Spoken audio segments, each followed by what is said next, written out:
Welcome to the deep dive. You bring the sources, we dive in, find those crucial insights, maybe some surprising facts, and basically give you that shortcut to really knowing what's going on. And today, yeah, we're carrying on with our look into the Manual of Patent Examining Procedure, the MPEP. It's, part of this whole series trying to make U.S. patent law a bit more, well, accessible. Exactly. We're sort of your navigators through this sometimes pretty dense document, but it's absolutely key stuff. Today, Chapter 2100, patentability, and we're really going to zero in on one specific part, Section 2184. Right. Section 2184. The title is Determining Whether an Applicant Has Met the Burden of Proving Non-Equivalence After a Prima Facie Case is Made. Okay, yeah, that title itself kind of gives away that there's a hurdle there, right? Yeah. So our mission today is really to unpack what that actually means for you. If you're drafting, prosecuting, or just trying to get your head around the system. What happens when an examiner flags prior art as equivalent to something you've claimed using that special means plus function language? And crucially, how you push back effectively. The MPEP itself is our guide here. Okay, so let's break down the main issue. We're talking about means plus function limitations, or step plus function. It's covered under 35 U.S.C. Section 100 Used to be paragraph 6 of 112. Right. So instead of describing like the specific widget, you claim it by what it does. Yeah. Means for doing X. Exactly. You claim the function, but, and here's the kicker, the law says that kind of claim covers the structure you actually disclosed in your specification for doing that job and its legal equivalence. Okay, the disclosed structure plus its equivalence. Right. Now, Section 2184 comes into play when an examiner looks at some prior art, sees it performs the same function you claimed, and says, okay, on first look, this prior art thing seems equivalent to the structure you showed. That's them making a prima facie case. Prima facie. So like initial impression, not the final word, but a starting point. Precisely. It's like the examiner saying, looks like a potential match here. And this is where it gets really, really important. Once the examiner makes that prima facie showing, the burden just completely flips. Your lips. Yeah. It's suddenly not on the examiner anymore to prove their case further. The responsibility shifts entirely onto you, the applicant. You now have to actively rebut that idea. You've got to show why the prior art is not equivalent. Whoa, hang on. So they make an initial suggestion, and suddenly I have the job of proving a negative, proving it's not the same. Yeah. Sounds tricky. It definitely can be. And that's really a core point of MP 2184. You can't just fire back with, nope, disagree, or, that's not equivalent. The MPEP is super clear on this. Just saying it isn't enough. Conclusory statements, they don't cut it. Okay, so if I have to prove non-equivalence, what tools does the MPEP say I have? What are my moves? Well, Section 2184 lays out a few paths. You can point to specific things written right there in your own patent specification. Sometimes that helps clarify things. I can use my own words against their argument. Right. Or you can actually use disclosures within the prior art document itself. Maybe the prior art kind of shoots itself in the foot, provides details that show it's different. Interesting. Find ammo in their own reference. Yeah. And then there's the affidavit route, submitting evidence under 37 CFR 1.132. Ah, the 1.132 declaration. Getting sworn statements, maybe expert testimony, laying out the technical reasons why it's not equivalent. Correct. But here's the absolute key. No matter which path you take specification, prior art, affidavit, the MPEP really hammers this home. You need detail. Detail, not just saying it's different. Exactly. Vague statements are just insufficient. Your arguments need meat on the bones, detailed reasoning, or actual solid corroborating evidence. And knowing this upfront is huge, right? Yeah. It means you don't waste time on weak arguments. You focus on building a really strong evidence-based response from the get-go. Makes sense. Got to bring the receipts, basically. Now, you mentioned using the specification. How exactly does that document become so, central to winning this argument? Oh, it's absolutely pivotal. Your specification, that's the blueprint, right? It's where you describe your invention. What you put in there defines the boundary of what your means plus function claim actually covers. So it sets the standard. Precisely.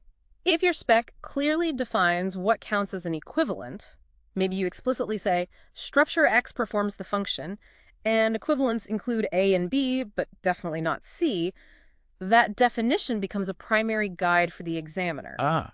So if I've been really specific about what is or isn't equivalent in the text. Yes, assuming it's clear and properly supported by the rest of the disclosure. Now, If the spec is silent on equivalence, then the examiner has to do a broader analysis. What does that look like? They'll look at the prior art element, check its function, compare its structure and how it works to the structure you disclosed, and then decide if it falls within a sort of reasonable scope of equivalence. And this whole thing ties back to the basic requirement in 35 U.S.C. 112. You see it mentioned in other MPP sections like 2164.01, 2181.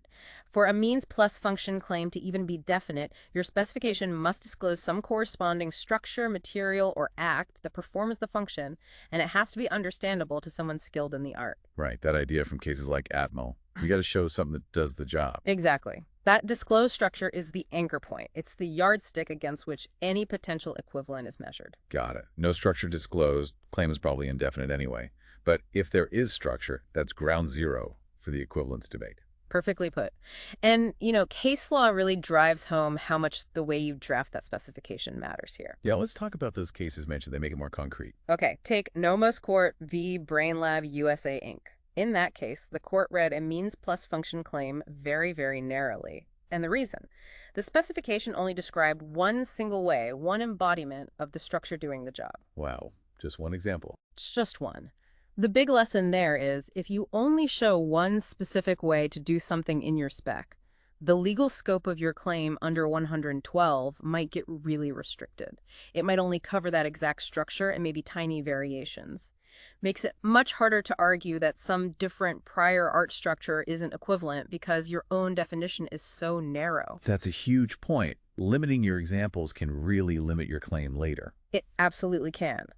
Now, contrast that with another case, Ishida Kobe Taylor. This one sort of shows the flip side. Here, the specification disclosed multiple structurally different embodiments that all performed the same claimed function. So several ways to do the job were shown. Exactly. And the court suggested the analysis might need to be done individually for each of those disclosed structures. It implies that showing a variety of ways might support a broader range of things being considered equivalent. Interesting, but maybe more complex too. Potentially, yeah. More analysis points. So it's clear, the breadth of what you disclose, the range of structures you show for the function, directly shapes how wide or narrow that scope of equivalence is going to be.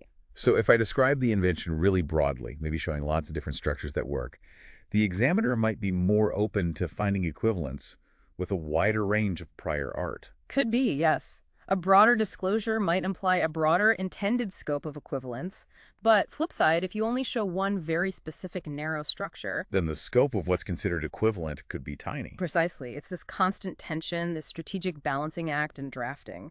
Disclose enough to support the claim and potential equivalence, but maybe not so much that you inadvertently limit yourself or open the door too wide for prior art challenges. Okay, pulling it all together then.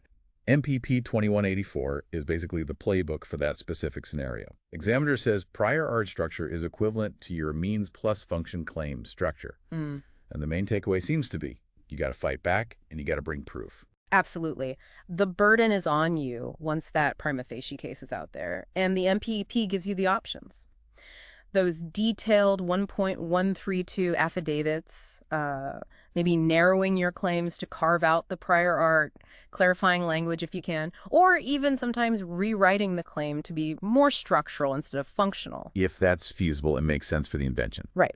So what's the bottom line for you listening in, whether you're an inventor, a student, or knee-deep in prosecution? Well, think of MPP 2184 as your response guide for these specific equivalence rejections on means plus function claims. Key things to tattoo on your brain. 1, the burden shifts to you. 2, you must bring detailed evidence and reasoning just saying, nuh-uh, won't work. Right. And 3, how you drafted that specification way back at the beginning. It has a huge lasting effect on your ability to win this argument later. Understanding this section really helps you anticipate the fight and build a stronger case overall. Okay, so here's something to chew on. If the scope of equivalence really hinges so much on the specific structures you choose to disclose in your patent application, how should that affect your strategy before you even file? Is there like an optimal level, disclosing enough variety to maybe capture more equivalence, but not so much variety that you accidentally make it easier for prior art to be considered equivalent? That's definitely something to ponder for your next application. A critical strategic question for sure. And we have to acknowledge this summary And really, this whole series is possible thanks to Mike Shepard. He's the creative director for this educational project, and we really appreciate him curating this MPEP audio series. Absolutely. And the standard disclaimer. This summary was put together using AI tools like ChatGPT and Notebook LM. It might have errors or miss things. It's really just for general educational info. It's definitely not legal advice or a substitute for proper instruction. Yeah, for the definitive word, you always need to consult the official MPEP itself, talk to a qualified instructor or, a registered patent practitioner. Please do. Well, thanks for joining us for this deep dive into MPEA 2184. We hope it sheds some light on navigating those means plus function equivalence issues. Keep exploring the MPEP. Always more to learn. Until next time.